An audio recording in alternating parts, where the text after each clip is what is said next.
L'Arabie Saoudite et le Qatar ont donc aidé des groupes djihadistes, mais au même moment, nous aussi, la France, nous avons aidé des groupes rebelles. Oui, l'ASL, l'armée syrienne libre, qu'on décrit alors à Paris comme une alternative démocratique possible, crédible à Bachar el-Assad. Mais en fait, dès le départ, la France prend fait et cause pour les rebelles contre le dictateur syrien. Rappelez-vous, le départ de Bachar, ce n'est qu'une question de semaines, expliquait Laurent Fabius. Et en août 2012, lors d'un déplacement à la frontière turque, le ministre des Affaires étrangères français prononce ces phrases désormais célèbres. Les personnes que je viens de voir, qui sont des Syriens d'un village qui a été bombardé juste de l'autre côté de la frontière, ces témoignages sont absolument bouleversants. J'ai dit à mes interlocuteurs que quand on entend ça, et je suis conscient de la force de ce que je suis en train de dire, M. Bachar el-Assad ne mériterait pas d'être sur la terre. Ne mériterait pas d'être sur la terre. Les mots sont terribles. Et ça justifie bien que l'on arme les rebelles. Effectivement, c'est ce qu'on pense à ce moment-là. Alors officiellement, on livre des gilets pare-balles, des outils de cryptage pour les communications, des masques contre les armes chimiques ou des lunettes de vue nocturne. Mais en fait, ce sont bien des canons de 20 mm, des mitrailleuses, des lance-roquettes et des missiles anti-chars que nous avons livrés à ces groupes. Ces armes officiellement destinées à l'armée syrienne libre. Et pourtant, dans les faits, on ne sait pas trop dans quelles mains elles sont tombées. Non, on le réalise aujourd'hui. L'ASL ne pesait rien. Ce qu'on appelle les rebelles, c'est une nébuleuse illisible. Certaines de ces armes sont donc effectivement passées dans les mains d'Al-Nosra, le groupe proche d'Al-Qaïda. Et c'est ce qui fait dire à l'ex-patron du renseignement extérieur de la France, Alain Juillet, qu'on s'est planté sur toute la ligne. Moi, je pense qu'il y a eu une faillite des services de renseignement dans ce domaine. Et ça se comprend, puisqu'une des premières réactions qu'on a faites, ça a été de couper les ponts, fermer l'ambassade. Notre première action, c'est de fermer l'ambassade en Syrie et de ne plus avoir de contact avec les services syriens. Mais dans ces genres de choses, il faut avoir des contacts en permanence. On a livré des armes aux rebelles. Bien sûr. La France a livré des armes à Al-Qaïda, à l'État islamique. Nous, les Américains ont livré des armes pour empêcher la progression de l'armée de Bachar contre Jamal al-Nosra et Daesh. Les Américains ont livré des missiles anti-chars, encore récemment. La question, c'est qu'on entendait à ce moment-là, nous soutenons les Syriens libres. Mais quand on regarde sur le terrain ce que c'est que les Syriens libres, c'est rien du tout. La France se serait donc totalement trompée dans son évaluation de la situation. On a quand même du mal à comprendre comment, au sommet de l'État français, on a été aussi mal informé. Comment on a pu croire que l'ASL pouvait peser face à ces groupes djihadistes, Jacques Menin ? Il y a plusieurs aspects dans cette question. D'abord, pour Pierre Conessa, qui lui connaît bien les rouages du Quai d'Orsay, c'est tout l'appareil diplomatique qui s'est laissé aveugler. C'est donc un système, un fonctionnement, le fonctionnement même du ministère des Affaires étrangères qui, dit-il, est à revoir. D'abord, il y a eu un axe diplomatique qui a été, dès le début, extrêmement insistant sur le thème « Notre ennemi, c'est Assad ».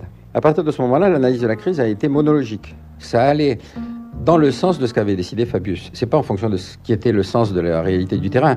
C'était qu'est-ce que dit notre chef et on va effectivement conforter ce que dit notre chef. C'est-à-dire, c'est Assad, il faut se battre contre Assad et donc pour ne pas subventionner les groupes islamistes, c'était on va subventionner l'ASL. Mais c'est vrai que c'est une faillite terrible. Et cette faillite, elle a peut-être aussi d'autres explications. Oui, économique par exemple. Là aussi, l'Arabie Saoudite et le Qatar, ce sont des partenaires économiques de la France. Et face à eux, la Syrie ne pèse pas lourd. Alain Chouet, l'ancien patron du renseignement de la DGSE, qui s'est rendu plusieurs fois en Syrie, se souvient de ce qu'on lui répondait au début de la crise lorsqu'il alertait les autorités françaises sur la réalité de la situation sur le terrain. La réaction que j'avais en général, en rentrant de Syrie, où je venais un peu raconter ce que j'avais vu, ce que j'avais entendu, les messages qu'on avait essayé de me faire passer, la réaction, une fois, la plus caricaturale, a été « Écoute, tu vas pas nous embêter avec la Syrie, c'est même pas le PNB de la Slovénie, alors on a mieux à faire avec nos amis qataris et saoudiens. » Bon, sans commentaire. Et en plus, Jacques Menin, ce n'est pas la première fois que l'on se trompe. Non, rappelez-vous, au moment de l'intervention en Libye, on a commis le même type d'erreur de jugement. Écoutez ce que raconte à ce sujet Patrick Mzadeh, qui est un ancien diplomate à Tripoli, qui a rencontré Benoît Colomba. À l'époque, Paris s'engage contre Kadhafi, on s'en souvient, mais c'est le Qatar qui tire les ficelles en s'appuyant sur sa chaîne de télévision Al Jazeera. Dès le départ, l'objectif, c'était effectivement de faire sauter Kadhafi.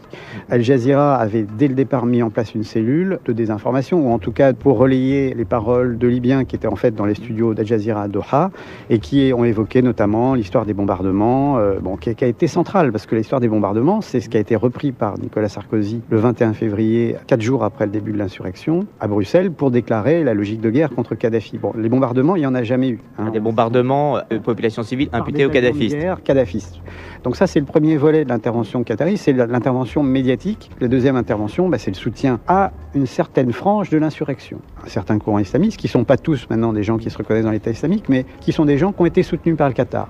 Des livraisons d'armes françaises, d'ailleurs, via le Qatar, ça s'est fait. Est-ce que la France savait, selon vous, le jeu que jouait le Qatar ? Bien sûr, on a des hommes sur le terrain, on savait très bien. Il fallait que ça aille vite et l'objectif militaire premier, c'était la chute de Kadhafi. Donc à ce moment-là, personne ne voulait voir ce qui commençait à se dessiner en Libye.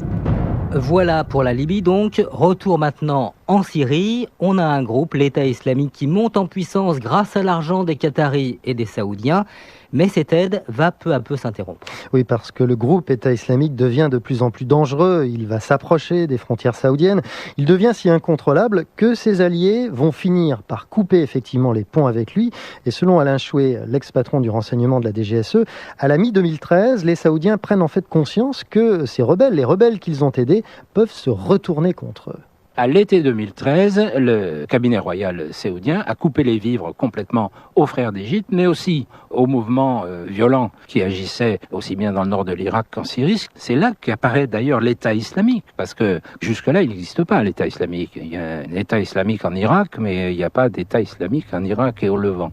C'est important de le comprendre, parce qu'à partir du moment où l'Arabie et le Qatar coupent les vivres au mouvement, il est obligé de sortir du bois. Et on le voit sortir du bois. Sa première action, ça a été d'aller piller la banque centrale de Mossoul. Ils ont raflé 500 millions de dollars en billets et en lingots d'or avec lesquels ils se sont payés des chefs de tribus du nord de l'Irak. Qui paye commande? N'étant plus payé par l'Arabie saoudite, l'État islamique échappe à son créateur et reprend la stratégie classique des frères musulmans qui est de condamner la famille saoud. Le monstre a échappé à ses créateurs. L'Arabie saoudite prend donc conscience qu'elle a enfanté un monstre. Et cette analyse, Jacques Monin, ce n'est pas simplement celle d'anciens patrons du renseignement français. Non, à ce moment-là, même les plus hauts dignitaires du pays d'Arabie saoudite reconnaissent qu'ils ont commis des erreurs. Prenez par exemple le prince et homme d'affaires saoudien Walid bin Talal. C'est l'un des plus grands investisseurs saoudiens en France. C'est la 20e fortune du monde. Il possède entre autres le Georges V à Paris et plusieurs hôtels de Disneyland. Eh bien écoutez ce qu'il répond en octobre 2014 à une journaliste de CNN lorsqu'elle l'interroge sur le sujet. Et qu'en est-il du financement du terrorisme par les grandes fortunes saoudiennes? Est-ce qu'il est autorisé? Est-ce qu'on réprime le financement des groupes terroristes, quels qu'ils soient?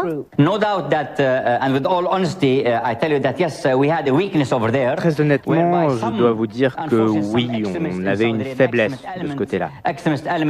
Malheureusement, quelques éléments extrémistes en Arabie Saoudite ont financé des éléments extrémistes en Syrie, mais l'Arabie Saoudite a pris des mesures très sévères pour y mettre fin. Et maintenant, tout ça, c'est terminé.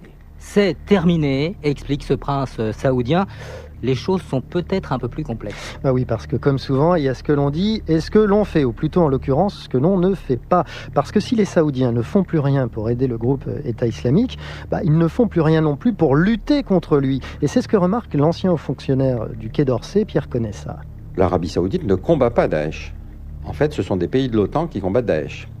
Il y a 12 pays de l'OTAN, y compris l'Australie, plus 5 pays arabes, en fait, surtout la Jordanie, plus quelques pays du Golfe. Mais en fait, quand on regarde la composition des forces aériennes, on s'aperçoit que l'Arabie Saoudite met autant d'avions que la Hollande et le Danemark additionnés. Mais par contre, elle met 5 fois plus d'avions pour se battre au Yémen contre les Houthis, c'est-à-dire contre les chiites.